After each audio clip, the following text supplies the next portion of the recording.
Good morning, good afternoon, good evening, whatever time it is, wherever you are. Thank you for joining us on the premier Geek podcast, O.Z and the Freak Talk Geek. I'm O.Z. And I'm the Freak. And it's Week in Geek.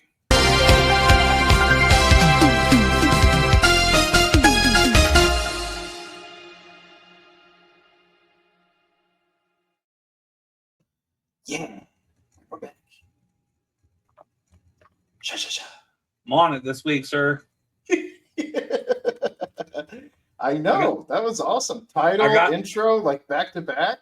What? I got my shit together as much as my shit together can be. Yeah. But, you know. How's it been going, bud? Forgot to play our music. Wait, what music? The Daydreaming song. Yeah. Is it not running in the background? It is now. Yeah, it's really low. Just because I still don't know if, well, I mean, I could do this. Is that good? I mean, it works. I think that's what you wanted it for, right? So we wouldn't have any dead air. Well, yeah, but I also don't want it to, like, cover us. Yeah. It's got to be, like, loud enough that you can subtly hear it, but it doesn't overpower our voices like that. I don't want that to be all you hear. That's what it's background music. Yeah, background, not foreground. Right. Not foreplay. But I can't even hear it in the fucking background. You'll be fine. I can hear it. I have my volume all the way up.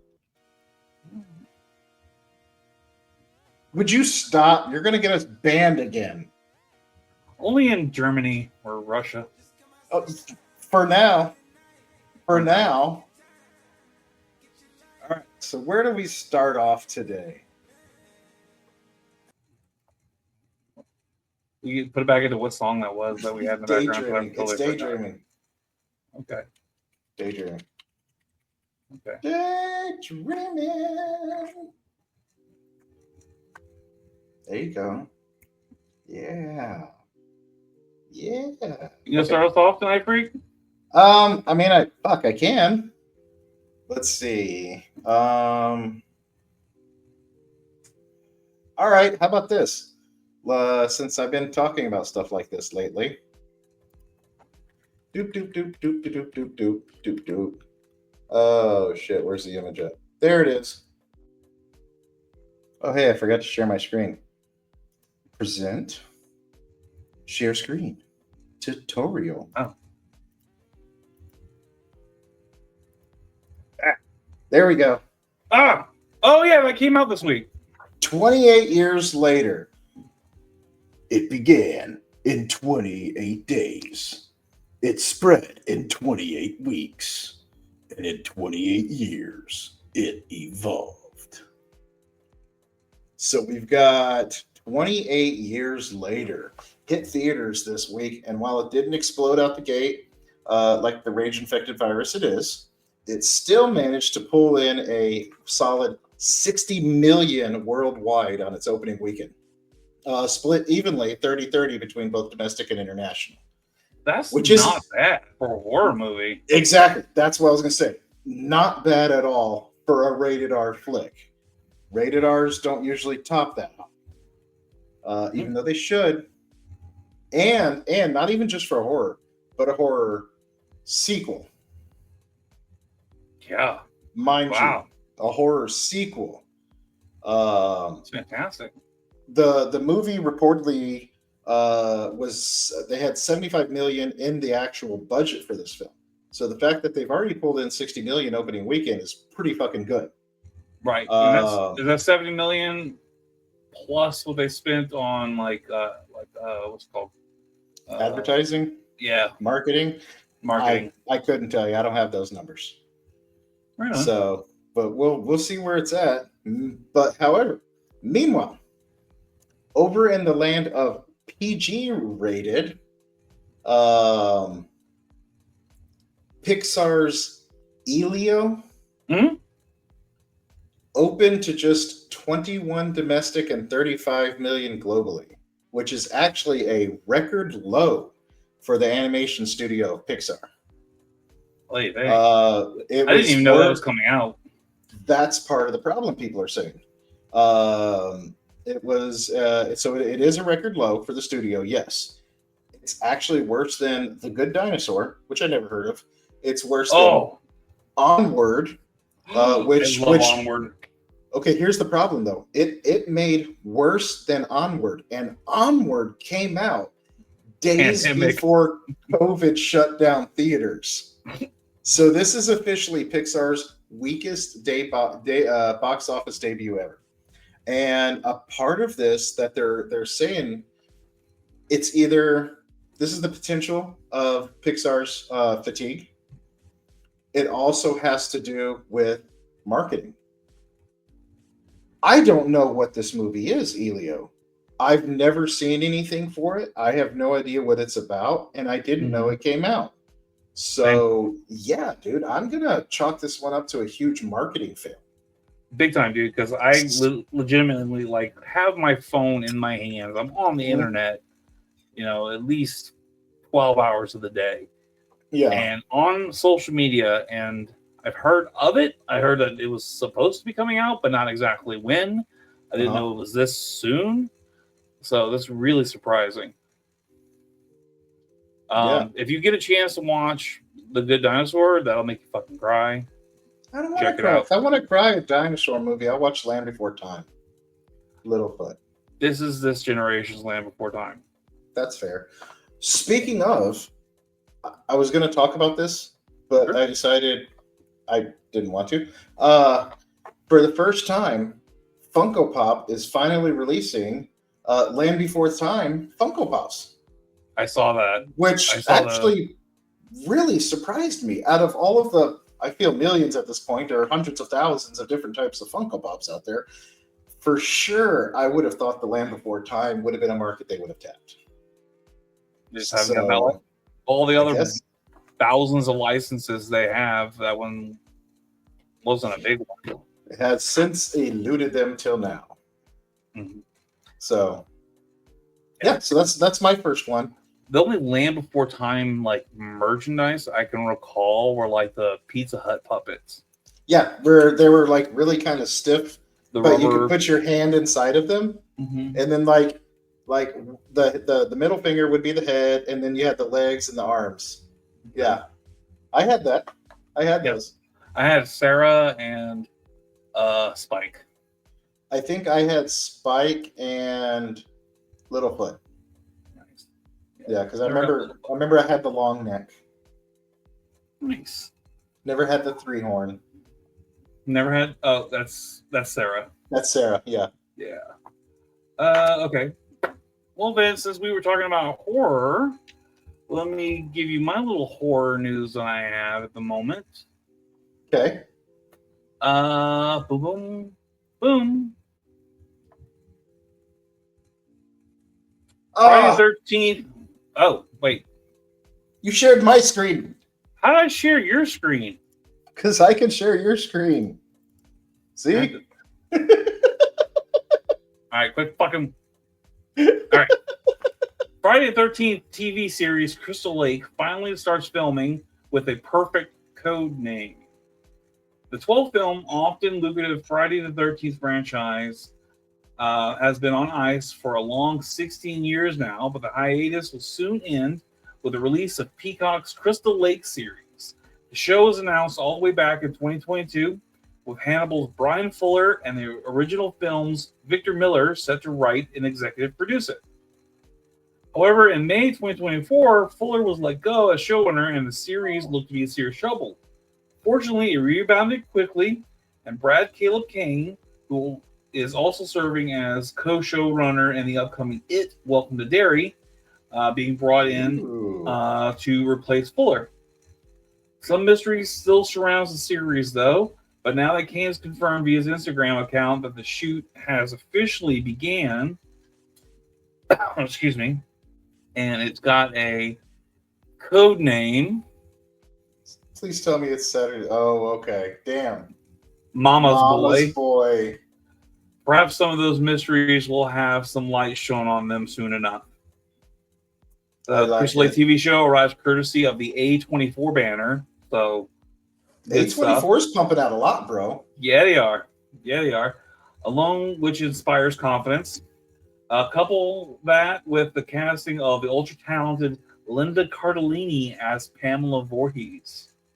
Oh, so we're going back to the beginning. This is going to be Jason's origins. Yeah. Or before Jason was even born. Crystal Lake is the first installment in the of the new Jason universe from Horror Inc. Things are shaping up for Jason and his trusty machete to come back in a big way.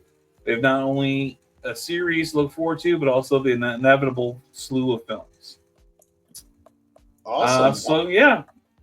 Also at Universal Studios, they have a new ride for Jason Voorhees. I think it was called like The Hunt or something. I can't remember, but just Jason. But I was going to talk about it last week, but I didn't have enough information on it. Oh, about the TV show?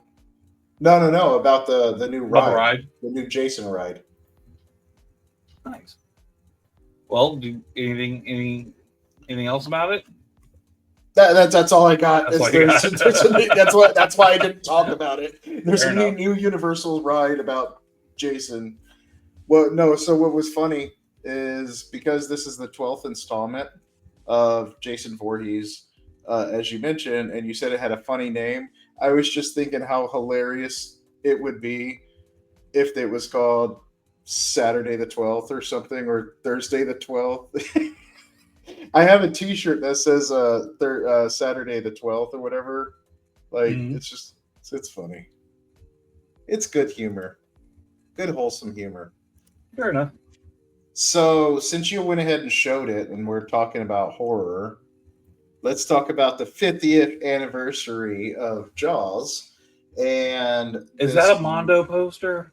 No, this is a Rare Scene original concept poster. Ooh. This was the original concept that was found at WonderCon earlier this year, and it reveals a different approach for the film's marketing, with the tagline that reads, if you can read that, it says, "One man against a giant killer shark and a town that won't face the truth." It's an early pitch that leaned closer to Peter Benchley's novel than the ensemble-driven thriller we know today. Right, that's a mouthful of a. It is. Ugh. Yeah, I think it didn't go. Poster's pretty though. I like the poster. The poster's cool. It's a little lackluster. It almost seems like somebody had a good time designing a shark killing a person, but also let their child draw the background. I get it. I mean, the shark does really no pop though. I mean, like he pops. Yeah, he pops, but I still like the other version, man. Just with Jaws just looking up, right there from underneath. Yeah, in the corner of the poster there. Yeah. So the alternate poster, this one here, it's pretty good. It feels kind of like a grindhouse thriller. Right. Is the feel that you get from this one right here. So yeah, so there's just a little piece of art history for Jaws there for our 50th anniversary. That's pretty cool.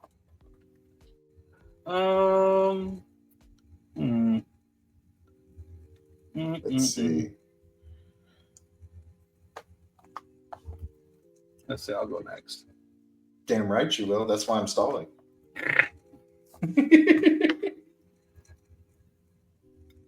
Boom. Flash. The Flash star is ready to return to Hollywood after controversy. The Flash star Ezra Miller has a new Hollywood project after his major theatrical flop and a series of controversies.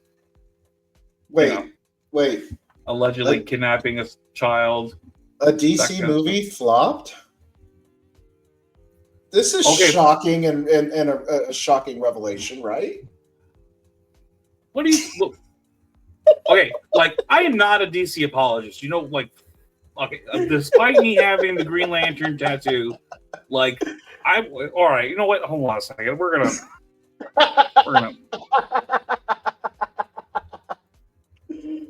Ooh, okay. Serious. We zoomed in. Okay, like, what are you talking about? What are you talking about? DC has done nothing but flop left and right. bro. What? Batman v Superman fucking made billions. Green Lantern? Justice League made billions. Suicide Squad? Millions. The second one. The second one. The second one. Birds of Prey? That was the second one. No. There was Suicide Squad, and then there was Suicide Squad, and then there was Birds of Prey. Birds of Prey made millions. A lot of Look, DC movies had some pretty big flops, bro. Look, were they making like the same money like Marvel was making? No. Were they financial disasters? All of them? No. Most. No, not even most. Not all of them. No. Not even most. Every other film. Wet Thor did good. Can we agree on that? Wet Thor did good. Wet Thor did do good, only because people wanted to see Mimosa. Momoa. Mimosa. You call him Wet Thor, I call him Mimosa. But Wet Thor 2? Yeah, I still haven't seen that one. Oh, wait. I think I have a noise for that. Let me see. Oh, you can't hear that because it plays through my speaker. I can't hear that. You did hear it? I can't. Oh, okay. Oh, well. I have a soundboard. Just doesn't work for us. Anyways, back to Ezra Miller.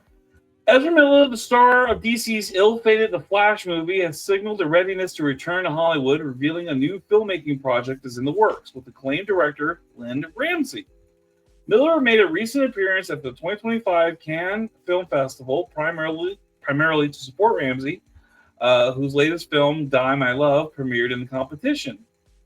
In an interview with a local Italian outlet, Miller confirmed their collaboration, indicating that a film they are co-writing with Ramsey will likely be their first project back in front of the camera. This news marks a significant step for Miller, who has remained largely out of the public eye following a series of personal controversies and a disastrous theatrical run of The Flash. A film once touted as the cornerstone of DC's cinematic future, but ultimately stumbled critically and commercially. So Ezra Miller is going to try to make a comeback. Okay. How do we feel about that?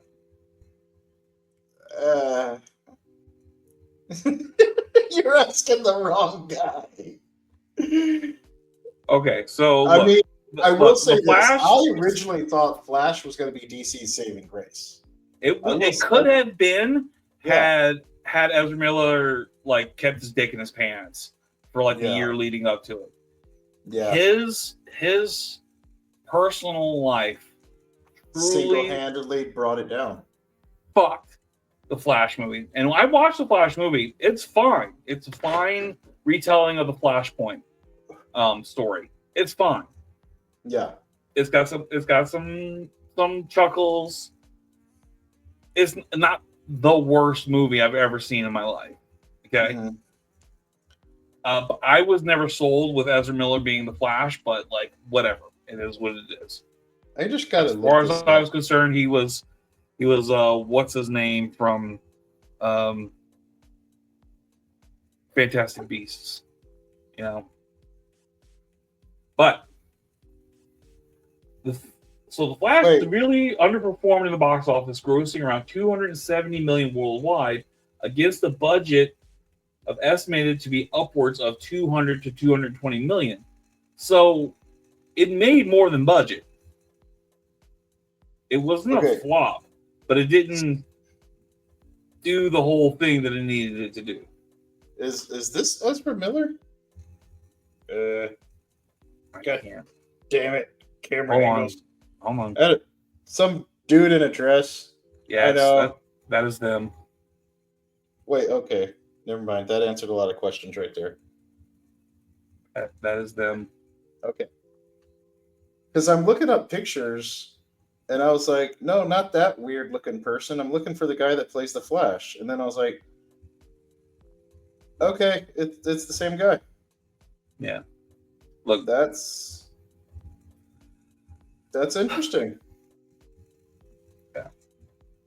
Is he Asian? I- Or I honestly, I don't know. I Like- stopped reading about him once it got into like the accusations of grooming and inappropriate behavior with minors. I mean, yeah, I ultimately really don't care what race he is. It's just like one of these pictures, he looks Asian, and then the next picture he looks like a white dude. And I'm just like, I'm just confused. What are you, Ezra Miller? Okay. Uh, let me see. So He's from New Jersey.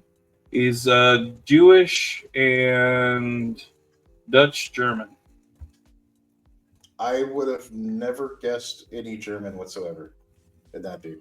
Anyways, so on the topic of controversial people as well as their appearances and their opinions on certain people. This wasn't a topic that I chose for today, but since we're kind of on the subject, I wanted to mention it. HBO's recast or reshoot for this TV show of Harry Potter Right. is catching a lot of shit because of J.K. Rowling's she is one of the executive producers on the show. She has openly come out as being like anti-trans and this and that, and a lot of people are really, really lashing out at this and not wanting anything to do with the new show. And HBO has come straight out and they're like, look, we don't give a shit. What we care about is what happens on the film. Everybody's political views, everybody's personal opinions Do not reflect. do not reflect what's happening on the film. And HBO's like, look, all we care about is what happens on the screen. If that looks good, we don't care about people's opinions.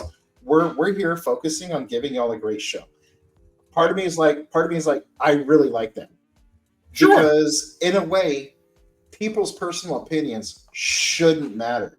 However, when it comes to getting fans, a lot of people, you say or do one little thing and it's going to upset them and they're going to boycott and this and that, but so because of some of the things you were talking about made me think of this.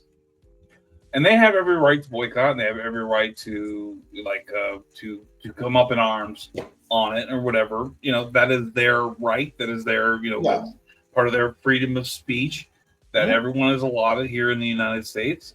I can separate art from the artists. There's a lot of controversial artists, and I can appreciate the art that they've made. The Harry Potter novels are art. Are they like wholly original? No. Are they masterpieces? No. But they're fun, and they're a fun story. And the HBO remaking Harry Potter, and especially as this being a series, is giving a lot of actors, especially these young actors, really big opportunities for them. They basically just won the lottery. And I'm so happy for them. Going with good. And I'm just saying, I'm so happy for them that these young actors and the cast, the new cast for the teachers and stuff like that, they have work. They give us more art. They give us more. It's bubblegum art, but it's art, for Christ's sakes. And the more art we can have, the more entertainment we can have. Like let's have it. And yeah, J.K. Rowling's a fucking whatever you want to say about her. From what I know, I completely disagree with all of her beliefs, but that's my opinion versus her opinion, and it's her art, and I can appreciate her art. Correct. I mean, if it was despite her beliefs, if it wasn't for her, we wouldn't have had any of the Harry Potter to begin with. So there's that. This is true. But yeah, I just wanted to kind of bring that up since we were kind of on the topic of that. Sure, I get it. I get it, man. So let's move on. All right. So this isn't picture is you have preloaded. Okay, I wasn't going to go too far into this one. This is just a short one, but then I've got a three-parter. Okay, you got to be ready for that one. So I'm gonna. Oh no, my lights are slowly falling down. Zoom We can out. pause. Want to take a Zoom out. break? Okay, you can't see them just yet. They haven't reached Spider-Man yet. So I recently put up some of those like lights that come on like a sticky strip that you just plug into a USB. I put them right over here to my side, and for some reason, this is the third time they just keep slowly falling down. Like each morning, I come into my room and I see them just laying there, and I was like, ah! I was hoping if I moved them over here and positioned them better, they would stick, but alas, it is falling. Anyways, okay, so onto this image.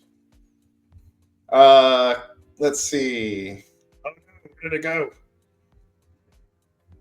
Let's see. July 9th. Okay. On FXX or Hulu, the first two episodes of the new season of Always Sunny in Philadelphia. Okay, that's okay. Each year for every season, they have like a new little image or picture, something like that. So this will mark the 17th season of Always Sunny in Philadelphia. I am a diehard fan of Always Sunny.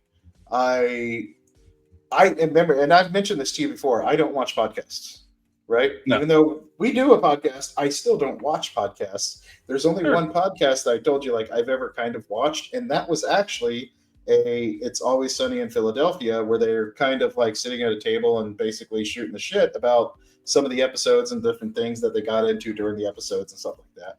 And honestly, I found it hilarious. I love all the actors together. I love them in a lot of different shows that they do as well. Charlie Day and Frank Reynolds are my absolute favorite. Danny DeVito as Frank Reynolds. And yeah, so season 17. We do have a continuation. A lot of people thought it was going to end after season pretty much 15. Then we did the whole Ireland thing in 16. It got a little weird, but we're back for season 17. And again, July 9th, 2025, the first two episodes will air at 9 p.m. With subsequent episodes available to stream the next day on Hulu and internationally on Disney+. The season will also feature a crossover event with Abbott Elementary. You'll understand some of this if you've watched some Always Sunny in Philadelphia. They're actually going to go back and tie up some loose ends. So yeah, right on, dude. I'm happy you're happy for that.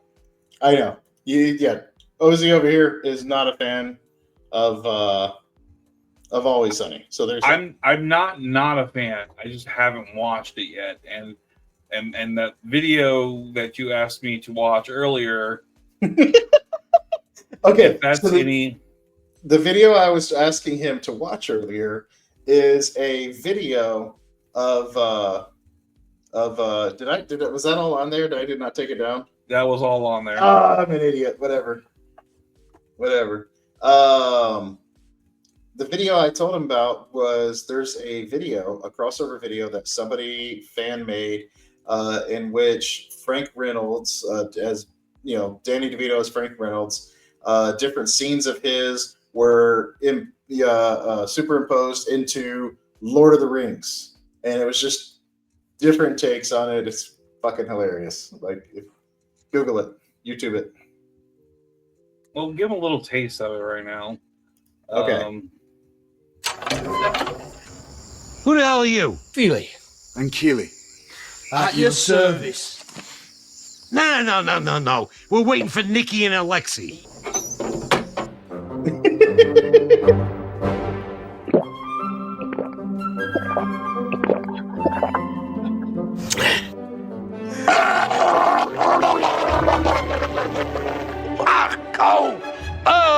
Botched. I botched that one. Oh, that's a botched job. I started blasting. Bang, bang, bang. Try to shoot him in the back. You want the baby boy's hole? You gotta pay the troll toll. You gotta pay the troll toll to get in.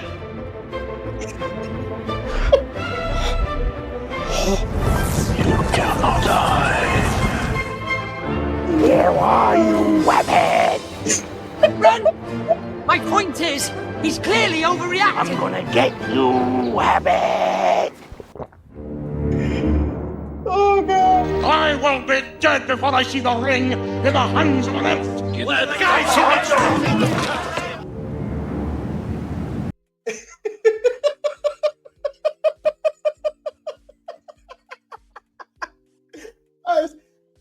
It cracks me up, bro. I know you're over there all straight faced, like whatever. No, that shit cracks me up. I eat it, man.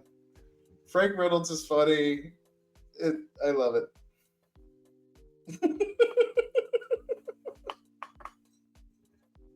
I don't understand how you can just sit there straight faced. It's comedy gold, man. That dude, he did a good job. Okay, better than Skibbity Toilet. No arguments here. All right. Let's get into this next one, okay? You already saw the picture, so let's just throw it up there. Boondock Saints 12. We're getting there. Oh, really? So there's a well, not there, but there's a lot of news right now with fucking Edward Norton. Okay, I meant this is Norman Reedus. I know, I was joking. I meant to say Edward Furlong, because Edward Furlong and Norman Reedus look a lot alike. Not now. Not now. Oh God, no, not now. But young pictures of Norman Reedus and Edward Furlong, they actually look like they could be brothers. Oh, okay. Like way closer to brothers than Norman Reedus and Sean Patrick Flannery. Like they look a lot alike. So a lot of this is happening in the world of Norman Reedus right now. For starters, Boondock Saints 3 is confirmed. 100%. The last I heard, it was supposed to start to go in production March of this year, in which we might be able to see it. They're actually saying later this year, but I haven't seen any updates on it, so I'm kind of curious where we're at. Norman Reedus himself confirms, yes, Boondock Saints 3 is happening. So we will see some similar cast. As to whether or not we're going to see Willem Dafoe, we don't know yet. We don't have an official yes or no. So there's that. Who asked for another Boondock Saints? Hey, you know what, dude? Huge Boondock Saints fan. Give me another movie and I'm okay with it. I'll give the first one their flowers, man, but they kind of shit the bed with the second one. Like, really, like at this point in time, in this day and age with today's cinema, like who the fuck asked for another Boondock Saints? I don't really. Well, okay. So apparently a lot of people are asking for it. I'm not asking for it, despite having, I actually have a tattoo on my arm of Verita Equitas, and I love Boondock Saints. Did I ask for a part 3? No. Did you ask for part 2? Actually, yeah. I was kind of really wanting a part 2. I'm not going to lie. Did I want it to go the direction they went? No. Was I at least happy that Rocco Del Rocco was technically back in it as a ghost that was narrating the whole thing? I loved that because Rocco Del Rocco really helped set up the first one. He was kind of the best part of the first one. Essentially, if it wasn't for Rocco Del Rocco, we wouldn't have the first one because it was his job. Remember, he was like, I've got their names, I've got the addresses, I know where they live, I know who they're fucking. We could kill everyone. Essentially, it was his idea. Sure. So, yeah. But to reprise him in part 2 was awesome, and I loved that just for that fact alone. Didn't really care for the guy that they brought in, and he was constantly trying to work on his little one-liner, like ding dong baby, like all that. I was pushed a little too hard for that. So we have Norman Reedus working on Boondock Saints 3.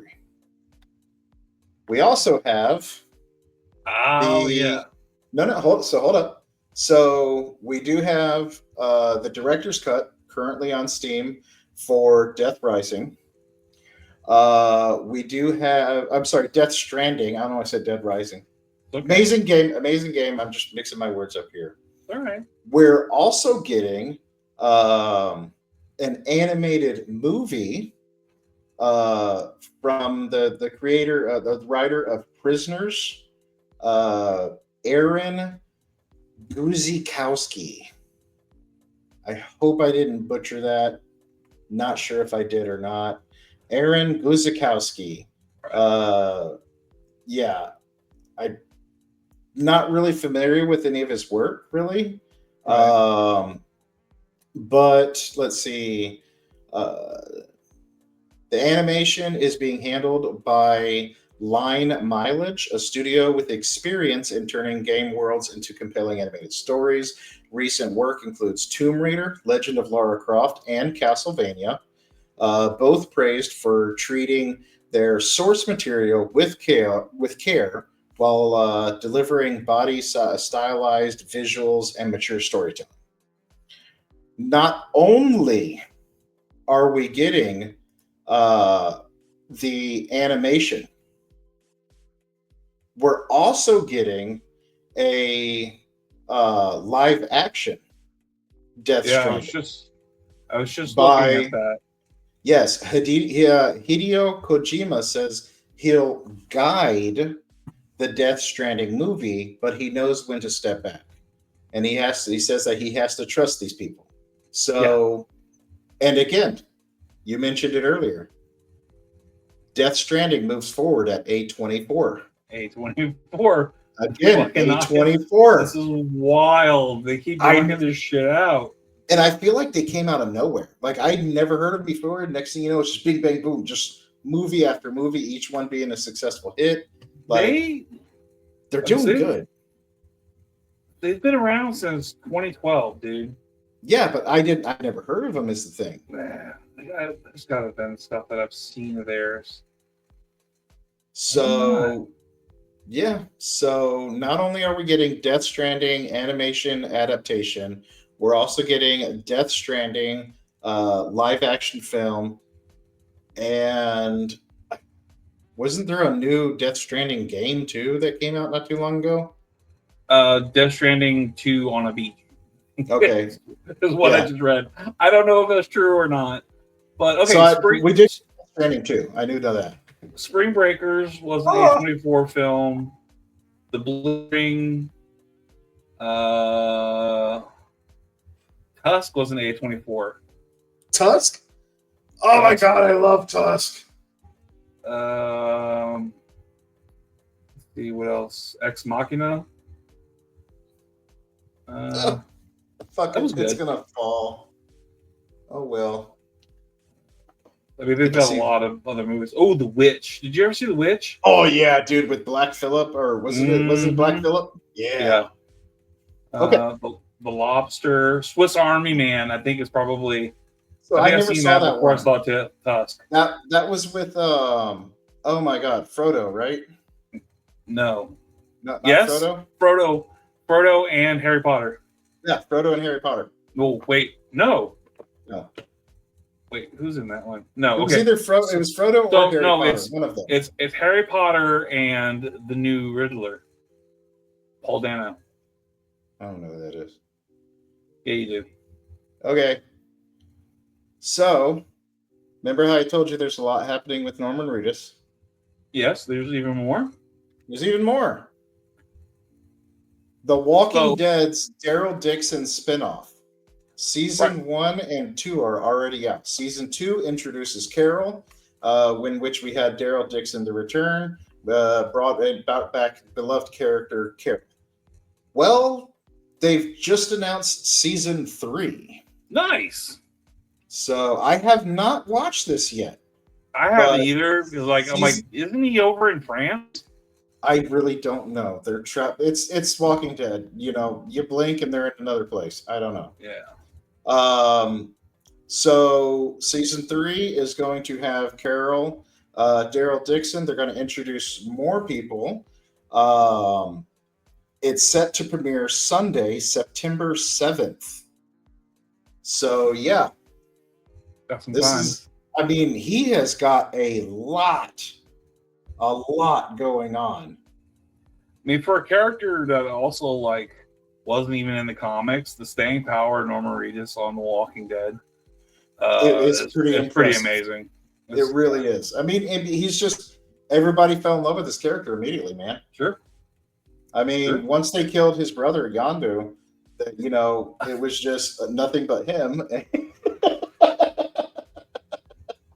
Hey y'all, I'm Mary Poppins. I'd love to see somebody voice that over in Walking Dead. Oh. I'm Mary Poppins, y'all. Oh man. So yeah, we in the world of Norman Reedus. Holy shit, that guy is like he's busier than Nick Cage right now. That's pretty busy. Yeah. Spider Noir should be coming out soon. What's that? Spider-Man Noir should be starting soon. Noir. Shut up, Okay. Lobo. Sorry, my cat's yelling at me. We confirm that. You mentioned his name. I can confirm my cat is yelling at me. There's the TV show coming out. Oh, it's next year. Never mind. There's 2026.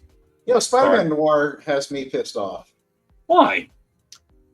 Not the character, not the comic, not the live action show. The fucking toy has me pissed off. Because Okay, there's like 2 available you can get. okay, the one that comes with Spider-Ham. Spider-Ham is about yay big, maybe just a little hair taller than this, right? Yeah, he's like the size of And Roger he Raccoon sells. and Howard He Duck. sells for more than Spider-Man Noir. Yeah. Spider-Ham sells on average about $26 or so for a tiny little piece of plastic that barely even moves. Yeah. It has me so pissed off because I need Spider-Ham, but I refuse to pay $26 for a little fucking an accessory. Bro, I think I paid that much for Dupe. I just Like, I have my limits. Yeah. No, I get it. Yeah. But there's like 2 different Spider-Hams too. There should be one that came with There's 2 poses. Spider-Gwen. Yeah. Or Silk, whatever her name is now. It's not Silk, I don't think. I don't know. Oh, anyway, there's Because like I 2 have of them. Silk, and Silk came by herself. There'll be another but there's- Spider-Ham. I need a Spider-Ham. There will be another Spider-Ham. I'm sure there will be another Spider-Man. You know what? In fact, you know what? You might be better off just getting an SH Figure Arts Spider-Ham. Honestly, I need Spider That way you Noir. can pose him. I need Spider Noir too. So I'm just gonna wait until. Can you see my light strip falling now? Yep. I gotta figure something out with this fucking light strip. Oh, it's about to take out fucking Spider-Man. Anyways, so I'm thinking about just buying the 2-pack Spider-Ham and Spider Noir because it's cheaper probably than buying them separate. Just wait before you overpay. It's just like I found that Back in Black Deadpool for you the other day. Yeah. Let the hunt happen. You know, don't rush into buying it online. Yeah. I'll find one someday. That's why I don't have one yet. All right, what you got next? Okay. We'll. I don't have a picture for it, but the second half of season 2, or technically season 3, of Squid Game starts this week. Oh. Yes, sir. Really? This Friday, the last season of Squid Games comes out. So I wanted to drop that there. Let's see. Kind of heads up, you know, we won't treat it like Ilio. We'll know that is coming out. Speaking of things that are on their last season, here we go. Star Trek Strange New Worlds is about to start their 5th season, and this is going to be their final season. Really? However, the showrunner has come out and has openly spoke about the possibility of an original series reboot.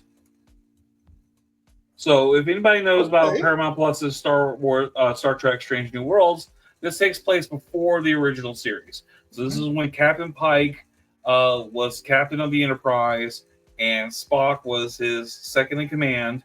Mm-hmm. And it was the original pilot for the original series was Pike and Spock, but then we got Kirk. We've already introduced James Kirk to this new universe. So there's absolutely nothing stopping them from rolling on and continuing on to a reboot of the Star Trek series. Now, personally, I love Star Trek, and I'm totally down for this because I love everything that Paramount Plus has been doing with Star Trek universe. They don't have to remake old episodes of Star Trek to keep going on with this show. Mm-hmm. They don't have to even acknowledge the old episodes. They have the cast, they have the crew. There's still 5 years of stories that we never got on their 5-year mission. Yeah. So I am completely down for this. I really hope this is something, because this new Spock is awesome. The new Kirk is awesome. I'm loving everything that I'm seeing out of this, and I'm absolutely looking forward to it. And we also know that next year is the 60th anniversary of Star Trek. There's no movie on the horizon, at least not for next year, but the Starfleet Academy series is going to premiere in 2026. But it doesn't seem like that's going to be enough news for it being the 60th anniversary. So we may get more news when next year happens and during the 60th anniversary celebration. So, you know how I can tell that Strange New World is a really good Star Trek series? How so? Because I'm actually watching it. There you go. It's so good. I do not watch Star Trek shows. I've watched some of the movies. I'm not going to lie. They were actually pretty good. Right. But there's so much fucking Star Trek stuff. I'll stick with Stargate. However, my wife's dad came over and spent a weekend on our couch, and he's a huge Trekkie. So I didn't know what to put on the TV, so I put on Star Trek: Strange New World, and I was like, this isn't dog shit. No. it's not. It's actually pretty good. And then they're talking about different characters, and I'm like, hey, I know some of these characters that they're talking about, and that are I know who Pike is, and we see the Kirk from the movie, right? That was the same Kirk from the movie. No, this is a different Kirk. This is the Kirk from the TV show. Was it? I thought it was a Kirk from a movie. Hold on, because he looked very familiar. All right, so this is the new the top one. That's Pike, yeah. No, that's not Pike. That's Kirk. Not? Is it? That's Kirk. Oh. And below is the original. I'm only a few, 4 or 5 episodes into it. Okay, so you need to stop Strange New World. And go start Discovery. There we go. Yeah. Nah, I'm going to continue with this one because at least I'm already kind of hooked into it. I want to finish it. Otherwise, I will never come back and watch it. I can tell you. All right. Fair enough. Not necessary to know about Spock's sister or his origin, and why he's there on the Enterprise. I guess you don't really need any of that information. I mean, we're jumping around storylines. I can just go check it out later. I would recommend it. Discovery is amazing. Even the 2 seasons of Picard was amazing. All the new Trek that's coming out is amazing. Now, I missed the movie that they made, so I need to go back and watch that. Okay. It's about the covert operations of Starfleet. I can't remember what it's called. But Ming-Na Wen is the lead in that, so I really need to go back and check that out. Yeah, you should. But yeah. Okay. So hopefully, 60 years later, let's reboot the son of a bitch with this new cast and keep going. Cross my fingers. Are you familiar with the renegade producer Adi Shankar? Okay. He does something now, like that I'm familiar with. He does a couple things you might be familiar with, and he's about to do something else that you are very familiar with. Renegade producer Adi Shankar came here to do two things: kick ass and chew bubblegum. And he's all out of bubblegum. Roddy Piper? Duke Nukem. Adi Shankar has his new sights on an iconic piece of gaming history: Duke Nukem. After turning Castlevania into Netflix's most acclaimed animated series and landing a second season already for his upcoming Devil May Cry adaptation, Adi Shankar officially owns the rights to Duke Nukem, in which he's actually very excited about this. Duke Nukem has had a rough ride trying to leap into Hollywood. Several failed attempts made over the years, but Shankar thinks that he knows why it never worked and it never will until now. Because Duke Nukem can't be made by a corporation. Because the moment a corporation makes Duke Nukem, it's no longer Duke Nukem. In which he says, I don't intend on having anyone tell me what to do on this one. He says that Duke Nukem is literally a middle finger to everybody. When Duke Nukem blew up, a bunch of people sat around trying to turn it into a brand when it's literally just a middle finger. If you've played the games, he shits on everything. I mean, it's great. He's a bombastic, politically incorrect anti-hero paired with a filmmaker who thrives on subverting expectations. I'm super excited for this. I haven't watched Devil May Cry. I heard it's amazing. I did watch Castlevania. I loved it. I loved Castlevania. They did such a great job. Didn't he also do another anime on Netflix? Captain Lightning or something like that? Captain Laserhawk, a Blood Dragon remix. Yeah, Captain Laserhawk. That's the one that had Rayman doing cocaine off the hooker's ass. Yep. Yeah. And he also did Guardians of Justice. Oh, Jesus Christ. Yep. So this is the right guy to make Duke Nukem, I believe. As long as it's animated, yeah. Well, yeah, it's going to be animated. He's not doing Just a live action. Like they've had, with this long history of Duke Nukem, they've had like The Rock attached to play Duke Nukem. Yeah, you know, like early Rock. This is no, thank you. So I don't know, man. Like I'm not excited for this. Oh, I think it's probably 15 to 20 years too late. I disagree.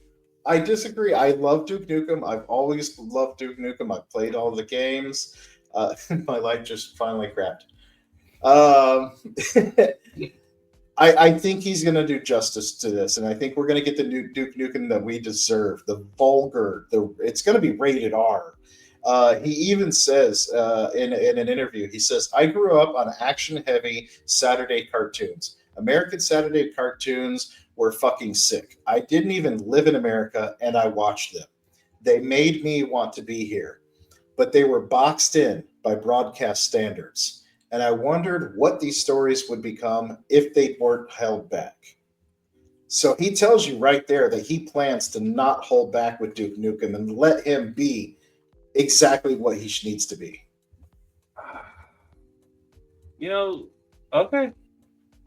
Let's wait and see. I'm not excited about it. I played Duke Nukem when it first came out. I laughed at it then. I don't know if I need any more or ever really needed any Duke Nukem in my life. But let's wait and let's find out. So I mean, I like what he's done. I like what he's done so far with his other series. Yeah. Devil May Cry I haven't seen yet, but heard is amazing. I watched the first half of Castlevania's first season.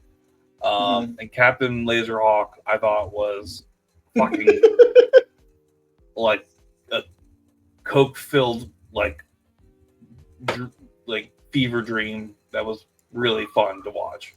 So I'm really excited for this. I'm really excited. I'll try, well, good. I'm not gonna yuck your yum. Let's wait to see what comes out. What you got next? I'm saving my best for last. I'm saving your best for last. Yep. I'm thinking about cutting a story. I'll just throw this out real quick. Yeah. I'm so excited. So Dave Bautista, are you familiar with Dave Bautista? Very familiar with Dave Bautista. You are, He's Dave. a wrestler and an actor. Excellent. Well, he has a production studio, and they are developing a franchise called Cat Assassin. Okay. I already kind of dig it. So, according to a report from IGN, the wrestler turned actor is developing a series called Cat Assassin, and yes, it's about a cat who is an assassin. Batista's production company, Dogbone Entertainment, is developing Steve Lerner's Cat Assassin story for a new franchise. It will include an animated series, video game, and publishing. Titan One Studios will work on this franchise. Here, the official synopsis is set in a gritty neo-noir world inhabited by anthropomorphized cats of all types. Cat Assassins centers on Hugh, a highly skilled assassin caught between various cartels and power brokers in a dark, twisted city. The franchise promises a unique blend of humor, action, and stealth. I love it already. So we're getting Fritz the Cat meets Assassin's Creed. I don't know if it's going to be as rated R as Fritz the Cat. That was raunchy, bro. It's a anthropomorphized cat world. Yeah. Fritz the Cat, though. Jesus, that's a stretch. Titan One Studios released a statement already saying Cat Assassin will contain the immersive gameplay of Assassin's Creed, the tactical espionage of Splinter Cell, the immersive feline agility of Stray, which I still want to play. I do too. I need to find out if that's on Xbox One. And the fluid combat of Sifu. We eagerly await to see how all this comes together. Wow. You know what? I hope the best for Dave Bautista. I love his acting. I love his wrestling. Yeah, I love his wrestling. I mean, I'm even in support and happy about his health kick. What's that? I said I'm even happy and I support his health kick too. Like he's lost a lot of weight. He's smaller, but dude's still massive, even for a smaller guy. Oh yeah. I mean, he's doing his thing in Hollywood, and I can appreciate it. But I just wanted to pop this out. And so you have one more story left?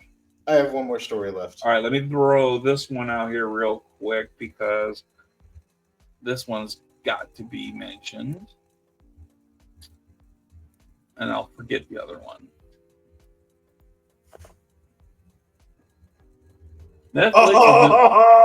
Netflix is developing an iconic 80s video game, Dragon Lair, as a movie. Back in the early 80s, Dragon Lair was cutting-edge video game technology. Basically, graphic games with... anyway, if you know anything about video games, Dragon's Lair was like playing a cartoon. It was way ahead of its time. And it was unbeatable. It was so fucking hard. Birds. I spent so much fucking money on that game and got nowhere. So I got this from two different reports. Basically, Ryan Reynolds has been cast as the lead as Sir What's His Nuts as is attached to produce. Oh well, here we go. According to the Hollywood Reporter, Dragon's Lair is now in development as a film for Netflix. Ryan Reynolds is attached as a producer, but not as a star. Okay. I thought he was going to star in it. But now, what it doesn't say, well, at least I can't see in this report, is if this is going to be live action or animated. It needs to be animated. It needs to be animated. It needs to I have the really old do. school Don Bluth animation. Yep. For me. For me as well. This needs to be animated. Dirk the Daring, rescuing Princess Daphne.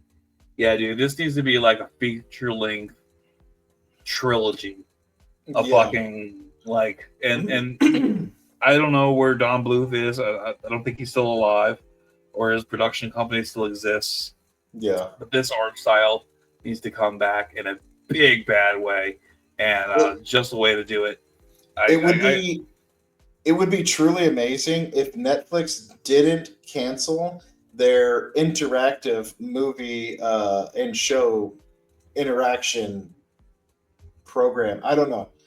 They had a couple of shows and a movie that was kind of like, a choose your own destiny type deal where you got to use the remote and select different things.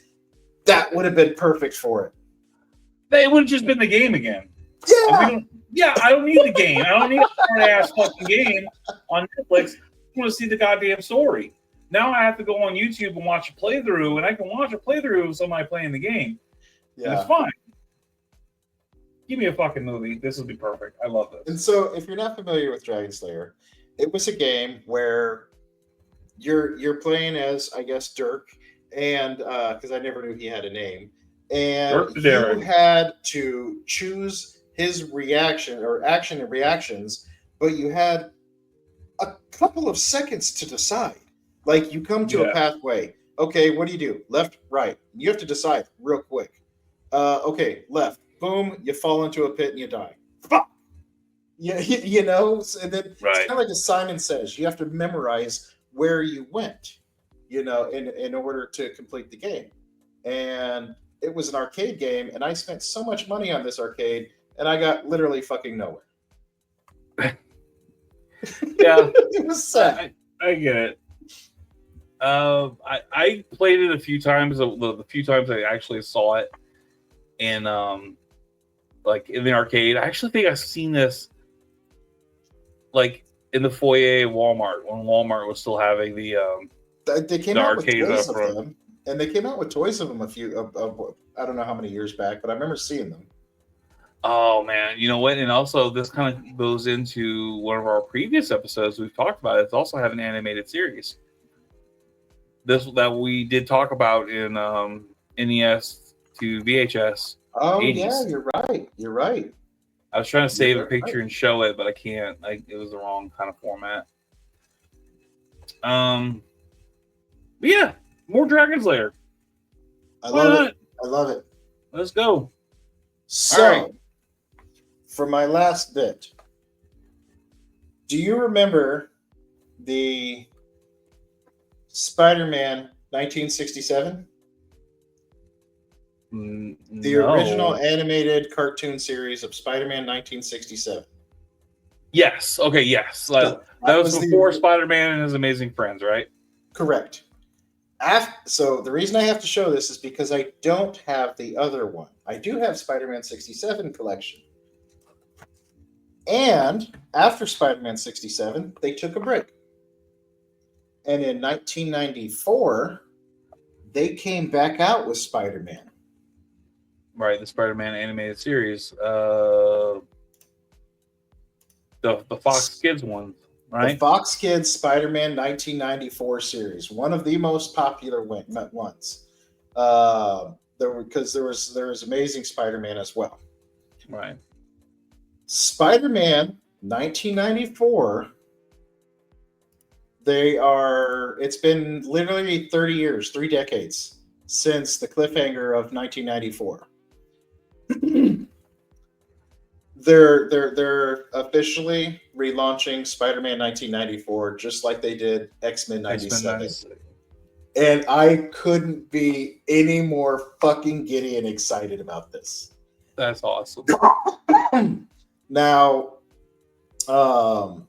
we aren't going to have the original creator of John Semper. No. He's I need to look further into this. He's not being credited for it. He was actually never credited for creating the Spider-Verse or what became the Spider-Verse. He actually created that. And we see that in the end of Spider-Man 94. They later call it the Spider-Verse. But John Semper created that. He created the 65 episode series of Spider-Man 94 based off the comics.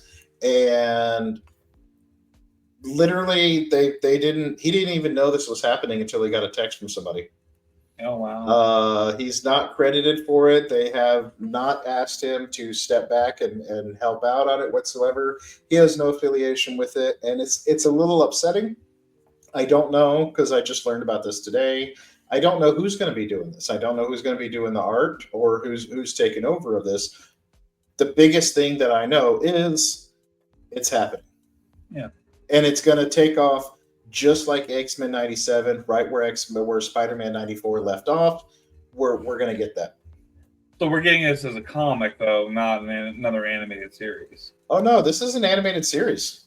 Okay, so what I saw about this was just going to be a comic, not an animated series. They were going to finish the story in comic form for this, not as a cartoon. So that's where I'm getting mixed signals, to be honest with you. I'm not sure, but from what I read in one deal, it sounds like one site makes it sound like they're talking about a comic book. Another one talks about an animated series. Although X-Men 97 confirms Spidey and MJ did indeed reunite, we never found out how until now. Via IGN, we learned Marvel will answer this 30-year-old question in the new comic book series, Spider-Man 94. See, and then the other one that I read is Marvel recently announced Spider-Man 94 comic series. Okay, comic series is giving the fans what they asked for, a continuation of the Spider-Man animated series. Mm-hmm. So I wasn't even familiar. I don't know. Yeah, no, it's going to be a comics, dude. They're going to do a 4-parter comics. They're going to try to cash in on that X-Men 97. But there's so much going on with Spider-Man, dude. I don't think they're going to throw another Spider-Man series out there. They need to trash that bullshit that Disney just came out with and do this. That fucking maybe you may be right, but yeah, you may be right. But look, I watched the show. I wasn't like a huge fan of it. I've never been like a huge fan of Spider-Man. I dig them. So I didn't even know it ended on a cliffhanger. So kudos to them to coming back and giving us a bit of nostalgia to finish that out. Pretty much, Mary Jane goes into the Spider-Verse and he goes in after her. Cliffhanger. Oh. Fair enough. It's on Disney Plus, right? What is that? Spider-Man 94? The original Spider-Man 94? Yeah. Yeah.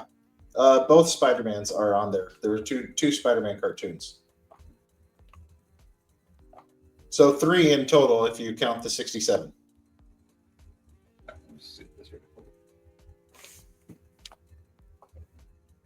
At least I'm almost positive. Yeah, because one had the original, Okay, Spider-Man. So there's Ultimate Spider-Man. There's a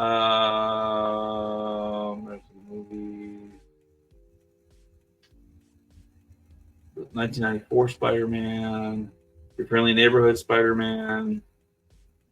2017 Spider-Man. The 81 Spider-Man. And Spider-Man and His Amazing Friends. So there's a lot of Spider-Man on Disney. Yeah, there is. The 2017. Let's see. Okay, so there was an 1981 Spider-Man is what I was thinking of. So there's the 67, the 81, and then which 81 only had one season. But then it had Spider-Man and Amazing Friends the same year. Amazing Friends, yeah, from 1981. And then they had, Spider, which is where they changed up the music, and it was a Spider-Man, radioactive Spider-Man. Yeah, that was really cool. I loved it, man. I dig it. I don't know. I like the show. And the Spider-Man 1994 is where Marvel Legend pulls its VHS box series from. Yeah.